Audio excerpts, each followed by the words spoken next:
उस पत्थर पे एम्बलम लगना चाहिए था या नहीं लगना चाहिए था, पहले तो वो सवाल बनता है। मैंने अभी तक किसी भी मजहबी दायरे में, किसी भी फंक्शन में इस तरह का एम्बलम का इस्तेमाल होते हुए नहीं देखा है।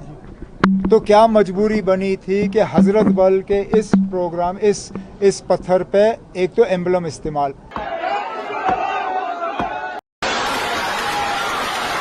उस पत्थर पे एम्बलम लगना चाहिए था या नहीं लगना चाहिए था, पहले तो वो सवाल बनता है। मैंने अभी तक किसी भी मजहबी दायरे में, किसी भी फंक्शन में इस तरह का एम्बलम का इस्तेमाल होते हुए नहीं देखा है।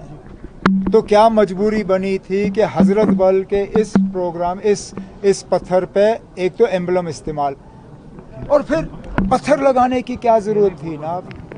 क्या काम काफी नहीं था? दरगाह हजरत बल को ये सूरत जो है, ये शक्ल शेर कश्मीर शेख मोहम्मद अब्दुल्ला ने दिया था।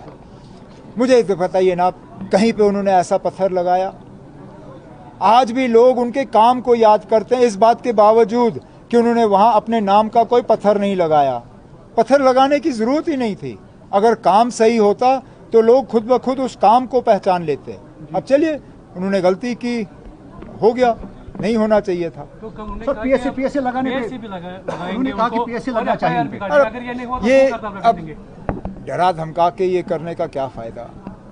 आपने पहले तो लोगों के जज्बातों के साथ खिलवाड़ हुआ, कम से कम उसके लिए तो माफी मांगी जाए। ये कहे कि ना हाँ जी हमसे गलती हुई, पत्थर पे ये होना नहीं चाहिए था। किसी ने नहीं किया। आप बाकी जो मजहबी दायरों में फंक्शन होते हैं जहाँ इस तरह के पत्थर लगते हैं, आप गूगल करके निकाल के देखिए, कहीं पे भी ये सरकारी एम्बलम जो है इस्तेमाल नहीं होता। सरकारी एम्बलम सिर्फ और सिर्फ सरकारी फंक्शनों में इस्तेमाल होता है। मस्जिद जो है, दरगाह, मंदिर, गुरुद्वारा, ये सरकारी दायरे नहीं है, ये मजहबी दायरे होते हैं। मजहबी दायरों में सरकारी एम्बलम इस्तेमाल नहीं होते। सर लास्ट एक क्वेश्चन, आपने जीएसटी काउंसिल मीटिंग की दिल्ली में, तो जम्मू कश्मीर से कितना फायदा मिला? बहुत फ़ायदा मिला।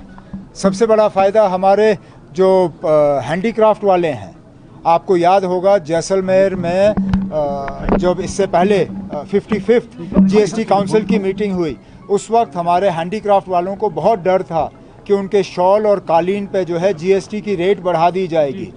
इस जीएसटी काउंसिल में रेट बढ़ाने के बजाय उनका रेट कम कर दिया गया। आज हमारे हैंडीक्राफ्ट आइटम्स पे जीएसटी का रेट अब कुल 5% है।